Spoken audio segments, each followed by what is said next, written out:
Hello children, welcome to us education. आज हम करेंगे सीबीएसई की 8वीं क्लास की हिंदी की किताब भारत की खोज के छठे चैप्टर अंतिम दौर भाग 1 के प्रश्नोत्तर। आज हम करेंगे अति लघु उत्तरीय प्रश्न। तो आइए देखिए, आपका जो पहला प्रश्न है वो कौन सा है। पहला प्रश्न है, अंग्रेजी राज्य की स्थापना के साथ भारत कैसी व्यवस्था से बंध गया। तो अंग्रेजी राज्य की स्थापना के साथ भारत एक ऐसी राजनीतिक और आर्थिक व्यवस्था के साथ बंध गया जिसका संचालन उसकी धरती से बाहर कोई और कर रहा था। तो भारत जो था वो ऐसी व्यवस्था से बंधा, आर्थिक व्यवस्था के साथ जिसका संचालन किसी और के हाथ में था, कोई उसका दूसरा संचालक था। आपका अगला क्वेश्चन है, अंग्रेजों का लक्ष्य क्या था। तो अंग्रेजों का लक्ष्य था लगान की शक्ल में अधिक से अधिक रुपया इकट्ठा करना ताकि उनकी आर्थिक स्थिति मजबूत हो सके। तो अंग्रेजों का लक्ष्य था लगान की शक्ल में अधिक से अधिक रुपया जल्दी से जल्दी इकट्ठा किया जाए। अगला क्वेश्चन है, नए पूंजीवाद का प्रभाव भारत पर किस पर पड़ा। तो नए पूंजीवाद का प्रभाव भारत के आर्थिक ढांचे पर पड़ा। आपका अगला क्वेश्चन है कि अंग्रेजी सरकार के दो खास महकमे कौन से थे। तो अंग्रेजी सरकार के दो खास महकमे थे, मालगुजारी और पुलिस। अगला क्वेश्चन है, अंग्रेजी शासन की धुरी कौन था। तो अंग्रेजी शासन की धुरी हर जिले का कलेक्टर या जिला मजिस्ट्रेट जो होता था वो अंग्रेजी शासन की धुरी था। अगला है, कैपिटेशन चार्ज क्या था। तो कैपिटेशन चार्ज इंग्लैंड में ब्रिटिश सेना के एक हिस्से के प्रशिक्षण का जो खर्च होता था वो भारत को देना होता था, इसे ही कहा जाता था कैपिटेशन चार्ज। अगला क्वेश्चन है, अंग्रेजों की किन बातों की उपेक्षा नहीं की जा सकती। तो अंग्रेजों ने जो तकनीकी विकास किया था, उनकी रेलगाड़ियाँ थीं या छापाखाने थे, मशीनें थीं, युद्ध के कारगर जो तरीके थे, इन सब बातों की उपेक्षा नहीं की जा सकती। अगला क्वेश्चन है, अर्थव्यवस्था में क्या परिवर्तन हुआ। तो मुद्रा केंद्रित अर्थव्यवस्था का चलन हुआ और जमीन बिकाऊ वस्तु बन गई। तो पहले क्या होता था, सामान के बदले सामान दिया जाता था, लेकिन अब क्या हुआ, सामान के बदले मुद्रा मतलब पैसे दिए जाने लगे और जो जमीन थी वो बिकाऊ वस्तु बन गई, उसको बेचना क्या हो गया, अब लोग उसको बेच सकते थे।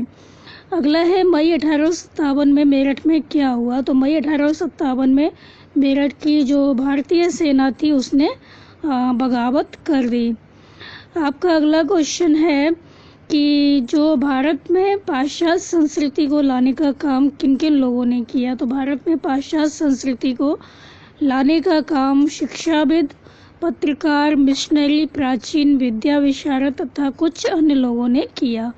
अगला क्वेश्चन है, अंग्रेजी शासन में सबसे प्रकट और व्यापक परिवर्तन क्या हुआ। तो सबसे प्रकट और व्यापक जो परिवर्तन हुआ वो ये हुआ कि खेती हर जो व्यवस्था थी वो टूट गई और उसका स्थान व्यक्तिगत संपत्ति और जमींदारी ने ले लिया। अगला क्वेश्चन है, 18वीं शताब्दी में बंगाल में किसका उदय हुआ। तो 18वीं शताब्दी में बंगाल में राजा राम मोहन राय का उदय हुआ। वो एक बहुत ही प्रभावशाली व्यक्ति थे, अपने समय के एक नए ढंग के व्यक्ति थे जिनमें प्राचीन एवं नवीन ज्ञान का मेल था। वो एक समाज सुधारक भी थे। अगला है, राजा राम मोहन राय ने समाज सुधार का क्या काम किया। तो वो समाज सुधारक थे, तो उन्होंने समाज सुधार का क्या काम किया। तो राजा राम मोहन राय ने समाज को धार्मिक कुरीतियों और कुप्रथाओं से मुक्त कराने का प्रयास किया और उन्हीं के प्रयासों से जो सती प्रथा थी उसका अंत हुआ। आपका अगला क्वेश्चन है, राजा राम मोहन राय के समर्थन में बंगाल का कौन सा परिवार था जो प्रमुख था, मतलब जो राजा राम मोहन राय का समर्थन करता था। तो राजा राम मोहन राय के समर्थन में बंगाल का जो टैगोर परिवार था वो प्रमुख था, जिसने बंगाल के पुनर्जागरण में महत्वपूर्ण भूमिका निभाई थी।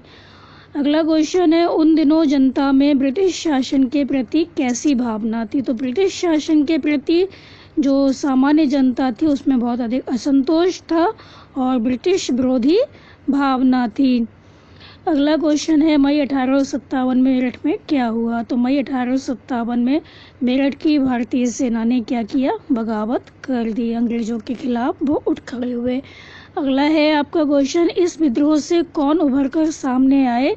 तो इस विद्रोह से कुछ श्रेष्ठ छापामार नेता हैं वो सामने आए, जिनमें तात्या टोपे का जो नाम है वो प्रमुख है। जो तात्या टोपे थे उनका नाम प्रमुख है।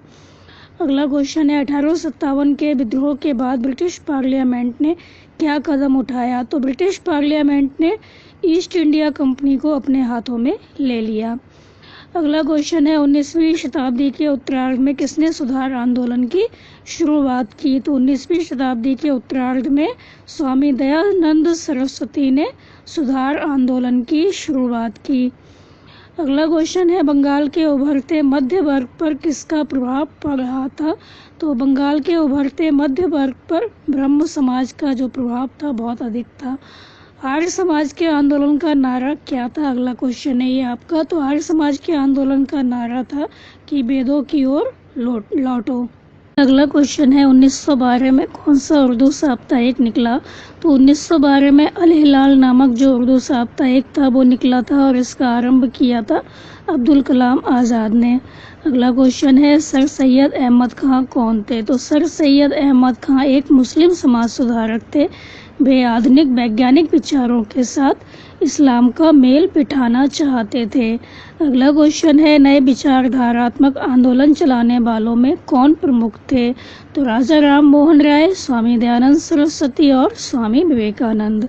अगला क्वेश्चन है रविन्द्रनाथ टैगोर ने किस संस्था की स्थापना की थी। तो रविन्द्रनाथ टैगोर ने शांति निकेतन की स्थापना की थी। विवेकानंद ने किसकी स्थापना की। विवेकानंद ने अपने गुरु भाइयों के साथ मिलकर रामकृष्ण मिशन की स्थापना की थी। अगला क्वेश्चन है आपका 20वीं शताब्दी के पूर्वार्ध में भारत के कौन से दो विशिष्ट और प्रभावशाली व्यक्ति थे। तो महात्मा गांधी और रविन्द्रनाथ टैगोर 20वीं शताब्दी के पूर्वार्ध में बहुत ही विशिष्ट और प्रभावशाली व्यक्ति थे। तो ये थे आपके इस चैप्टर के कुछ अति लघु उत्तरीय प्रश्न। आप इसको अच्छे से समझकर याद कर लीजिए और हमारे चैनल ऐसा एजुकेशन को लाइक कीजिए, सब्सक्राइब कीजिए और अपने दोस्तों में शेयर करना मत भूलिए। Thank you.